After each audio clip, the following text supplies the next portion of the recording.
This is the animatic storyboard for Spectrum Pictures' production, Networked. This is our group's way of recording our visual ideas from our shot list. We did this so that we could see how our film was going to link together when it was actually played. We wanted to straight away introduce an enigma into our film, so we wanted a shot that would cut straight into the action.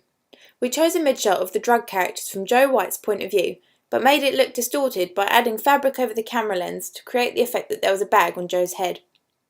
We then wanted the characters to be revealed by Joe falling over and the bag being pulled from his head. We wanted to change the audio here to make it sound clearer once the bag had been removed. We then wanted a shot of Joe being shut in the boot from a low angle so the shot sharply cuts to black. Although we're not certain yet, we think this is a good place to show our title and start introducing the credits. This will also be the start of some tension-building minor key music in the background to parallel the action and begin a cinematic sequence displaying our credits and introducing Joe White's backstory through a first-person narrative flashback.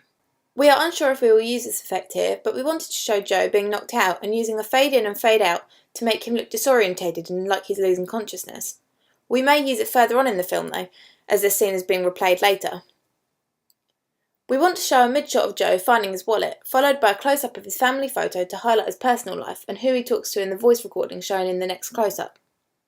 This is where the flashback begins. The music will change to a more ominous piece and change the mood of the film. It will straight cut to a mid-shot of Joe partly hidden by his laptop. We're considering making this a tracking shot and paralleling it with one of Ivy's character. We will then show an over-the-shoulder close-up of Joe as he receives his message from Ivy. It will then go to an extreme close-up of the message from a canted angle, paired with Ivy's voice narration as she reads her on-screen message. We will then cut back to a mid-shot of Joe by his laptop, but show more space around him to highlight the strong contrast in lighting to link to the conventions of a classic film noir and to highlight his isolation.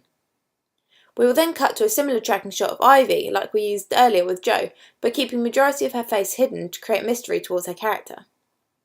We will then cut back to a close-up of Joe typing as the narrative goes back and forth between the two characters talking online. We want to build suspense to Ivy's identity further by fragmenting her body to highlight her sexual appeal and her femme fatale role in the film. We've also fragmented her body in the shot composition here to link to the male gaze theory. We wanted the audience to emotionally connect with Joe, so we wanted to focus on the close-up of his eyes as they move around the screen. To pair with this, we wanted to cut to Ivy's red lips, once again to link to her femme fatale role and using opposite sides of the frame to highlight her contrasting characters. The voiceover moves on, the music will change to a slightly more light-hearted tune as the next scene appears in daylight. We think a long shot followed by a mid-shot of Joe walking to meet Ivy would effectively establish the scene and show that he is still the focus of the narrative. We wanted to reveal Ivy in the scene through a handheld tracking shot over the shoulder of Joe. This type of shot will also give an underlying sense of unease, as it's like somebody is watching him. We will then cut to a long over-the-shoulder shot of Ivy as the two enter the shot together, and then from a high angle we will reveal her character to show that she could be quite vulnerable and insecure at times. We want Joe to explain their relationship and his thoughts on Ivy whilst they appear in a two-shot to highlight how Ivy is quite forwardly friendly towards Joe. We will then cut to the point of view perspective of the photographer and overlay a camera screen layout to highlight this watcher's role, and then we will end the scene with 3 snaps of the camera as we freeze frame the visuals to depict the photos have been taken. We will then fade to black. To add another element of contrast, the next scene will cut back to nighttime. This shows our awareness of binary opposites and the importance of the convention of using nighttime and darkness within film noir. We wanted to show a close-up of Joe in his bed with his wife in the background. We then want to create a tense atmosphere again as Joe hears the anonymous threat he receives online, so we will cut to lots of handheld, moving extreme close-ups of Joe as he's looking at his laptop. We will then follow this by using the motif of the over-the-laptop shot that we used in the first scene. The music will change again as the pace of the film will quicken as we lead up to the climaxing scene. It will jump cut lots of shots of Joe collecting the package and driving to meet the gangsters, with the anonymous voice playing in his head. The music will change to a more eerie and sinister mood when he reaches the industrial estate. We will establish the shot with another tracking shot of the 2 cars facing each other in the style of a Mexican standoff. We want to draw out the length of this shot too, to add to the building of tension. We will then reveal the drug characters, seen from the start in their masks, from a track shot through Joe's legs, still mimicking the standoff style. Then shots will go back and forth between Joe and the drug gang helper in a backwards tracking mid-shot to build tension as they get closer to each other. We will cut to a close-up of the gangster's gun too, as it is a conventional noir shot and highlights the violent themes that you will expect to see coming up. We want to go back to a two-shot and long shots to distance the audience from the action and create some false suspense as the exchange takes place so the audience thinks that it went okay. Then an over-the-shoulder shot from inside the car will show the gangsters becoming angry and showing that the narrative is taking a turn for the worst. Then as a handheld camera movement pans down to show Joe fumbling for his keys, it will quickly pan up to the gangsters as they are at the window. Although this shot appears fast-paced, it will be difficult to film as it's all in one take.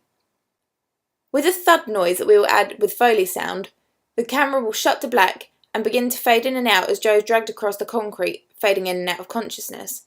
This will link the audience back to the first scene and create our circular narrative, and confirm that our use of flashback has conformed to another noir convention. We wanted to establish the shot again after these artistic-looking shots to bring a bit of continuity back to the narrative. So from a high angle, we will see the gangsters put Joe in the car boot. The scene will cut to black again, and the music will be replaced by the sound of the car running. This lack of music will also highlight that the flashback is over, and the audience are now in the present as Joe finishes his voiceover.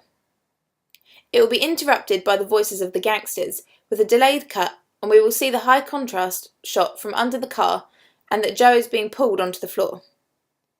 We then want to draw more attention to Mr. Butcher's character and introduce his role in the film, so we will use a close-up of him and highlight Joe's dangerous position with a blurry depth of field as Mr. Butcher explains what is happening. We want to focus on the fearful aspects of his personality further by highlighting the invasion of proxemics through a two-shot of him and Joe. We will then use a similar shot to the one before last, as the Butcher reveals his face from the mask as he gets furious at the foolishness of his assistant gangster. We thought a subversion of convention would be to highlight Mr. Butcher's anger by detaching the audience from the shot and highlighting the scene's locations from a long three-shot as he screams. We continued this as the gangsters get in their car, and we finished the film on a shot focusing on the mask in focus to add to the lonely and isolated feeling of Joe's character as he is in the distance. We want the footage to then fade to black where our credits will appear, and the film will slowly fade to black to indicate the film's end, and the music throughout the scene that was played will also fade. After filming our film, we did realise we detracted from the storyboard to some extent, but we all agreed that it was a good way to keep our visual ideas organised and to make sure that everything made sense to minimise the continuity errors that we did make.